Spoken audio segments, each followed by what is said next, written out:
क्या आपको पता है कि जन गण मन राष्ट्रगान के रूप में भारतीय संविधान सभा में किस दिन स्वीकार किया गया? आप कह सकते हैं कि 26 जनवरी 1950 को भारतीय गणतंत्र लागू हुआ। भारत के लोगों ने, हम भारत के लोग की प्रस्तावना के साथ भारतीय संविधान को आत्मार्पित किया, अंगीकार किया और एक संप्रभु राष्ट्र के रूप में भारत की जो परिकल्पना थी, भारत का जो गण था, भारत का जो गणराज्य था, भारत जो राज्यों का संघ था, उन्हें स्वीकार किया। लेकिन जन गण मन अधिनायक जय हे को राष्ट्रगान के रूप में 24 जनवरी 1950 को संविधान सभा के अध्यक्ष डॉक्टर राजेंद्र प्रसाद ने स्वीकार किया था और उस दौरान उन्होंने यह वक्तव्य दिया था कि जन गण मन भारत का राष्ट्रगान होगा। साथ ही साथ उन्होंने यह भी कहा था कि वंदे मातरम, जिसने स्वतंत्रता संग्राम में अपनी अनूठी भूमिका निभाई थी, उसे भी जन गण मन के बराबर ही सम्मान दिया जाएगा। नमस्कार, आप देख रहे हैं साहित्य तक के बुक कैफे का एक दिन एक किताब कार्यक्रम। मैं हूं जयप्रकाश पांडे। आज है शनिवार और अंग्रेजी की जिस पुस्तक के साथ मैं उपस्थित हूं उसका नाम है song of India, a study of the national anthem. Rudrangshu Mukherjee इसके लेखक हैं। साहित्य तक गणतंत्र दिवस सप्ताह पखवाड़ा मना रहा है। हमारी कोशिश है कि 15 जनवरी के बाद जिन पुस्तकों की बात आए, 31 जनवरी तक उन पुस्तकों में राष्ट्र, संविधान, भारत के लोग, उनके संघर्ष, उनकी आकांक्षाएं, उनकी समस्याएं, उनका गौरव, उनके नायक, इनसे संबंधित पुस्तकों की चर्चा हो। उसी कड़ी में song of India, study of national anthem की मैं चर्चा कर रहा हूँ। रुद्रांशु मुखर्जी ने, जो एक जाने माने इतिहासकार हैं, चांसलर और प्रोफेसर इतिहास के, अशोका यूनिवर्सिटी के इतिहास के प्रोफेसर के रूप में, उसके चांसलर के रूप में उनकी अपनी पहचान रही है। वे अशोका यूनिवर्सिटी के संस्थापक कुलाधिपति रहे हैं और उन्होंने देश के सर्वाधिक प्रतिष्ठित विद्यालयों से न केवल शिक्षा ग्रहण की, बल्कि मॉडर्न हिस्ट्री पर ऑक्सफोर्ड यूनिवर्सिटी से डीफिल किया था। उनकी किताबें भारत के स्वतंत्रता संग्राम के, विशेषकर 1857 में जो संघर्ष था उसकी कई प्रारूपों को देखती हैं, कई तरह से उसके पहलुओं का अध्ययन करती हैं। जो प्रमुख पुस्तकें हैं उनमें Nehru and Bose, parallel lives, Awadh in revolt 1957-58, और स्टडी ऑफ पॉपुलर रेजिस्टेंस,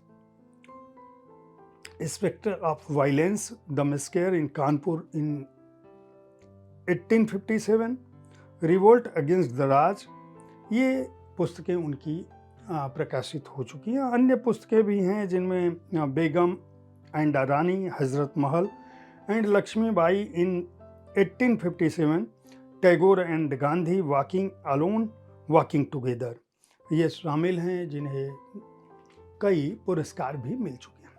इस पुस्तक में सॉन्ग ऑफ इंडिया और स्टडी ऑफ नेशनल एंथम में रुद्रांशु मुखर्जी जन गण मन की राष्ट्रगान के रूप में स्थापित होने के पहलुओं को देखते हैं। उनका कहना है कि ऐसे समय में जब भारत का स्वतंत्रता संग्राम अपने चरम पर था, तब वो कौन सी स्थितियां थी जिसने जन गण मन को संविधान निर्माताओं के मन में अंगीकार करने की भावना दी।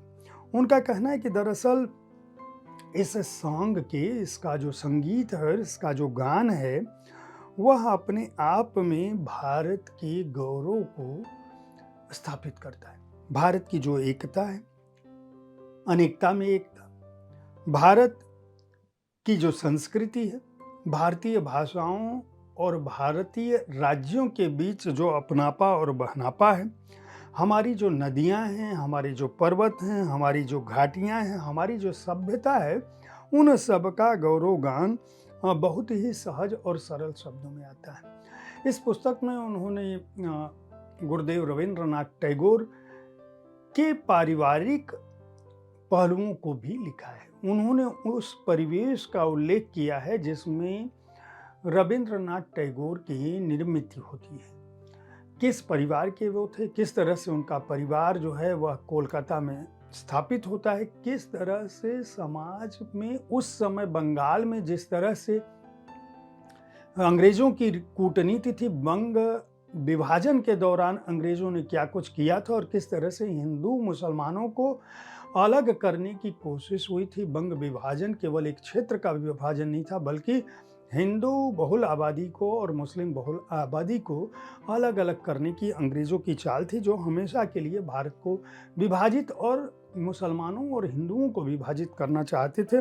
उनका भी उल्लेख उन्होंने किया है और इस पुस्तक के बहाने उन्होंने ये बताया कि उस दौरान रविंद्रनाथ ठाकुर यानी रविंद्रनाथ टैगोर क्या कुछ कह रहे थे, किस तरह से उन्होंने अमर सोनार बांग्ला, जो बाद में 1971 में बांग्लादेश का राष्ट्रगान बना, इसके अलावा जदी तो डाक सोने के उना असे तौबे एकला चलो रे जैसा गीत जो महात्मा गांधी का सबसे प्रिय उनके भजनों में, उनके प्रिय संगीत में एक रहा है। किस तरह से रविंद्र संगीत ने भारत की माटी को, बंगाल की अस्मिता को रचा बसा और वहाँ के जन जन में व्याप्त हुआ, उन सब का उल्लेख वो इस पुस्तक में करते हैं। और वो बताते हैं कि जब 1911 में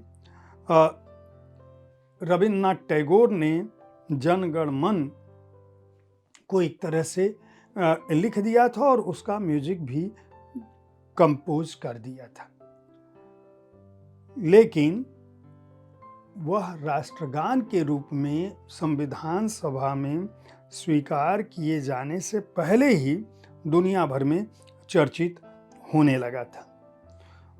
नेहरू ने इस बात का उल्लेख किया था संविधान सभा में कि जन गण मन को क्यों भारत के राष्ट्रगान के रूप में स्वीकार किया जाना चाहिए। उसकी बहुत सारी वजहें थी। इसका गान, इसकी धार्मिक पक्षधरता से इतर जो इसकी सामाजिक समरसता की जो पहचान है, भारत की हर क्षेत्र और भारत के हर मूल्य का जो गौरवगान है और उससे बढ़कर मानवता का जो मूल स्वर है, उसने इसे स्वीकार करने की प्रेरणा दी। किन लोगों ने इस गान को बाद में अपने संगीत से बद्ध किया, किन किन भाषाओं में इसका अनुवाद हुआ, ये भी इस पुस्तक में रुद्रांशु मुखर्जी लिखते हैं। वो ये बताते हैं कि किस तरह से ये भारत के उगते हुए, विकसित होते, स्वतंत्र होते, उदीयमान होते भारत का प्रतीक बना। किस तरह से the morning song of India को रविंद्रनाथ टैगोर ने अपनी हैंडराइटिंग में लिखा। जन गण मन की जो बंगाली लिपि है, बंगाली लिपि में भी जन गण मन इस पुस्तक में है। इसके अलावा देवनागरी लिपि में जन गण मन, साथ ही साथ जन गण मन का जो रोमन स्क्रिप्ट में अनुवाद हुआ है वह भी इस पुस्तक में है। उसका जो अंग्रेजी अनुवाद हो सकता है, रोमन लिपि में जो है लिखा हुआ वह भी है और जो उसका अंग्रेजी अनुवाद है वह भी है। Sweet music of Jana Gana मन, किस तरह से उसके गीत को संगीतबद्ध किया गया वह भी इस पुस्तक में शामिल है। ये अगर इस पुस्तक को देखेंगे तो इसमें रविंद्रनाथ टैगोर की अपनी हैंड राइटिंग में आपको ये सारा मिलेगा। बांग्ला उसका वर्जन है, वह भी है। और इस पुस्तक में वह यह भी बताते हैं कि किस तरह से यह कौन सा गौरव बोध है जो आज भी राष्ट्रगान को बजने के साथ हर भारतीय को, करोड़ों भारतीयों को, चाहे वह दुनिया के किसी भी हिस्से में हो, उन्हें खड़ा करने होने के लिए विवश कर देता है, उन्हें आत्मगौरव से भर देता है, उन्हें राष्ट्रभक्ति से भर देता है।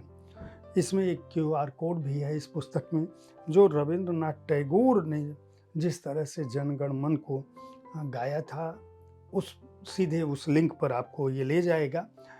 ऐसे समय में जब भारत अपनी गणतंत्र के 75 वर्ष पूरे कर चुका है, तब यह पुस्तक भारतीय राष्ट्रगान को, उसके संगीत को, रविंद्र संगीत को, रविंद्रनाथ ठाकुर को और उस कालखंड को समझने में मदद करती है, जिसने हमारे इतिहास, हमारी संस्कृति, हमारी सभ्यता को वह बुनियाद सौंपी जिस पर आज का विकसित भारत खड़ा है। गणतंत्र दिवस हम सभी भारतीयों के लिए शुभ हो। हमारा गणतंत्र जाज्वल्यमान रहे। संसार भारत वर्ष में, संसार भर में भारत की आवाज़ गूंजे, भारत का गौरव गान बढ़े। इसी कामना के साथ ढेर सारी शुभकामनाएं। अलेफ बुक्स ने इस पुस्तक को प्रकाशित किया है। मूल्य 399 रुपये है। बहुत बहुत बधाई रुद्रांशु मुखर्जी को इतनी छोटी सी पुस्तक में इतिहास के उस समूचे कालखंड को और राष्ट्रगान के इतिहास को समेटने के लिए। मैं उम्मीद करता हूं कि साहित्य तक का अंग्रेजी पुस्तकों पर आधारित मेरा जो यह कार्यक्रम है, जो हर शनिवार को आपके सामने मैं लेकर आता हूं, आपको पसंद आ रहा होगा। इस कार्यक्रम में आप किस तरह की पुस्तकों की चर्चा के बारे में सुनना चाहते हैं मुझसे, उसके बारे में अपनी राय से अवगत करा सकते हैं। कल मैं आपके किसी प्रिय रचनाकार के साथ, उनके साक्षात्कार के साथ उपस्थित होऊंगा। अन्य दिनों में मैं ठीक इसी समय किसी न किसी एक पुस्तक की चर्चा करता हूँ। साहित्य तक देखते रहें, बुक कैफे सुनते रहें। कार्यक्रम के बारे में अपनी राय से अवगत कराना न भूलें। धन्यवाद।